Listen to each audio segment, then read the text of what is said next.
现在很多人都不喜欢运动，吃完饭就坐着躺着，这样时间长了，腹部呢就会堆积很多脂肪，出现大肚子。那今天给大家推荐一个动作，躺着就能做，帮你轻松瘦肚子。首先在地上铺个瑜伽垫，平躺在上面，两手呢自然的放在身体两侧，双脚打开和肩膀同宽，然后先将左脚向上抬起，大约10厘米，同时脚尖往里勾，坚持3秒，再慢慢的放下。放下的时候，脚后跟不要碰地，反复做5次，再换右脚，也是做同样的动作。每天呢反复练习10分钟，这个动作能有效的减掉肚子两侧赘肉，帮助消除内脏脂肪，并且还能够收紧腿部，有很好的瘦腿效果。想要减肚子，一定要管住嘴，迈开腿，注意控制日常的饮食，有一个好的作息习惯。建议大家可以常喝点冬瓜荷叶茶，瘦身效果会更好。常在家里做饭的，如果一顿饭吃不了，很多人又舍不得扔掉，就会放在冰箱里留着下一顿吃。那么隔夜菜到底能不能吃呢？下面的这2种最好扔掉，可以告诉家里人。第一种，绿叶蔬菜。家里如果剩了绿叶蔬菜，最好扔掉，千万不要隔夜，因为绿叶蔬菜在放置6小时后，硝酸盐含量就会升高，时间越长，对身体健康越不利。所以大家在吃绿叶蔬菜的时候，最好能吃多少做多少比较好。第二种，海鲜。海鲜也是不适合隔夜吃的，因为隔夜的海鲜，其中硝酸盐含量也会升高，而且还会产生一种蛋白降解物，会影响我们肝脏和肾脏的健康。那海鲜放置时间长了，也会滋生细菌，容易引起腹泻，所以大家尽量也不要隔夜吃。我们每天都要喝水，而有的人就喜欢喝白开水。那么问题来了，隔夜的白开水还能不能喝？很多人其实都喝错了。下面我们就一起来了解一下。如果在炎热的夏天，隔夜的白开水中很容易滋生细菌，所以建议大家不要喝。但如果是正常的环境，温度不是很高，那么隔夜的白开水中可能会繁殖一些微生物，但是对身体影响不大，只要水没有变质，没有受到污染，还是可以喝的。还有就是放在水壶中的凉白开也是可以放心喝的，但放在水杯中的就要注意了，最好不要喝。所以隔夜的白开水如果保存得当的话，还是可以放心喝的。那提醒大家，白开水放置的时间呢，最好不要超过3天，最好当天烧开的水当天喝。还有保存的时候最好盖上盖子，以防受到女性更年期不想老太快，做好3件事，延缓衰老，健康长寿。当女人过了45岁以后，会进入更年期。更年期对女人来说非常难熬，而且女人进入更年期后会加速衰老。如果不想老得太快，日常坚持做好3件事，有助延缓衰老。第一，要饮食有度。进入更年期的女性，注意平时不要暴饮暴食，少吃零食，因为这样很容易导致身体肥胖。可以多吃些水果蔬菜，因为水果蔬菜能够帮助身体补充营养，保持身材，这样有助身体健康。第二，不熬夜。晚上睡觉的时候是我们身体自我修复的时候，如果经常熬夜，会导致皮肤变差，内分泌紊乱，还会加速人体衰老。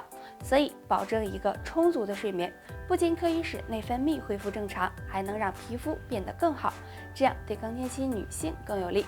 第三，保持一个好的心态。每天有一个好心情，可以帮助稳定体内的内分泌，体内内分泌平衡了，皮肤才会变得更好，这样衰老也会比较慢。所以更年期女性要让自己每天都保持开心的状态。除此之外，经常运动也可以帮助身体排出毒素，延缓衰老速度，对更年期女性有利。那以上就是今天的全部内容，如果大家还有其他的疑问或者是建议，可以在评论区留言分享出来。养生不仅仅是身体上的滋养调理，同样也是内心。孩子长牙是很多妈妈比较重视的。正常情况下，宝宝在4到6个月大的时候就应该开始长牙了。但是很多宝宝到了8、9个月还没有长牙，这时妈妈们就开始担心了，认为是不是缺钙导致的，然后盲目的给孩子补钙。其实孩子长牙晚并不一定是缺钙了，还可能和3个因素有关，妈妈们要注意。胎龄的问题，有些宝宝因为早产的原因，牙齿发育的时间不足，这样就会比足月的宝宝出牙晚一些。遗传的问题，其实出牙的早晚多少和遗传有些关系。如果爸爸妈妈小时候出牙比较晚，那么孩子也可能会遗传，而且男孩长牙也会比女孩晚一些。没有添加辅食。当孩子4个月大的时候，不要只给孩子喝奶，还要适当的添加一些辅食，这样可以给宝宝增加营养和刺激宝宝的牙床，对宝宝长牙也有帮助。俗话说10人9腰痛，生活中很多不好的习惯都会导致腰部受伤，所以好腰是要靠养的。下面教大家2个小动作，有很好的养腰护腰的作用。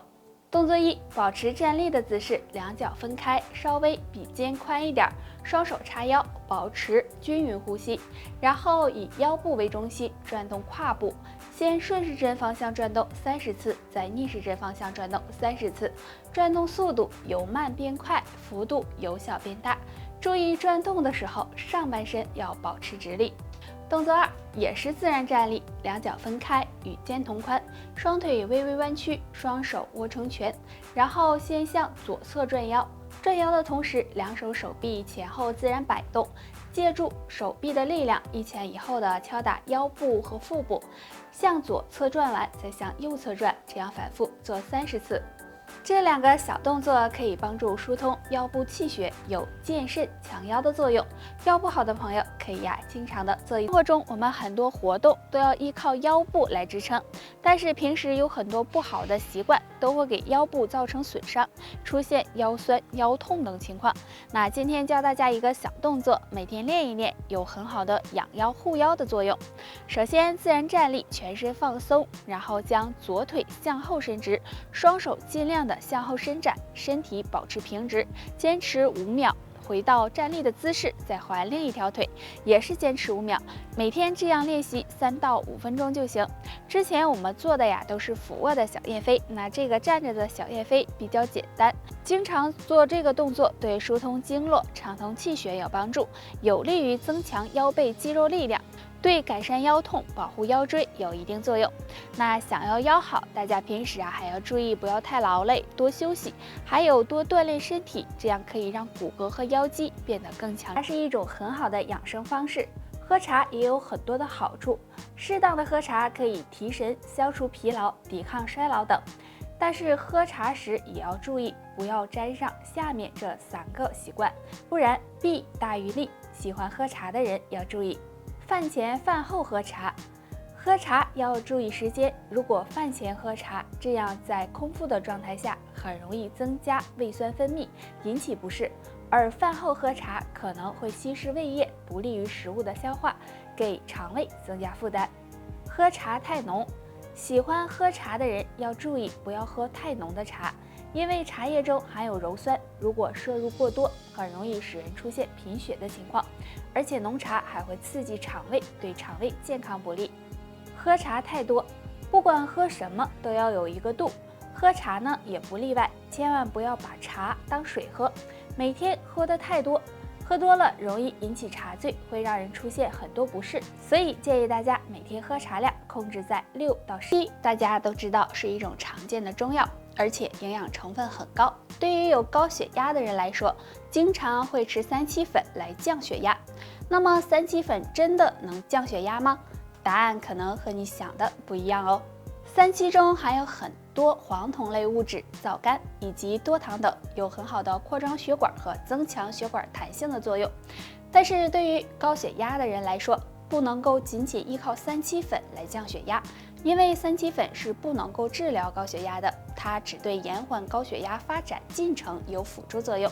所以有高血压的人是可以吃3七粉的，但是不要把它跟药物等同。还有，如果血压在1天内波动的比较剧烈，那么在这种情况下是不适合服用3七粉的。大家一定。腐乳是很多人喜欢吃的食物，有的人呢把它当做人间美味，但是有的人认为腐乳是问题食品，而且还是血管杀手。那么吃腐乳到底对身体有没有害呢？其实腐乳的营养价值很高，它有东方奶酪的美称，而且呀，腐乳在制作的过程中，维生素 B 族增加了很多。同时呢，腐乳中还含有丰富的蛋白质，如果适量的吃一些腐乳，对身体是有好处的。但是呢，不建议大家天天吃腐乳，因为腐乳的含盐量很高，一块腐乳大约含有1克左右的食盐。如果天天吃一块腐乳，很容易导致食盐摄入超标，这样就会对血管造成危害。所以大家在吃的时候一定要适量，最好不要天天的吃。那以上就是今天的全部内容，大家还有什么疑问或者是建议，可以在评论区给我们留言，我们下期再见吧。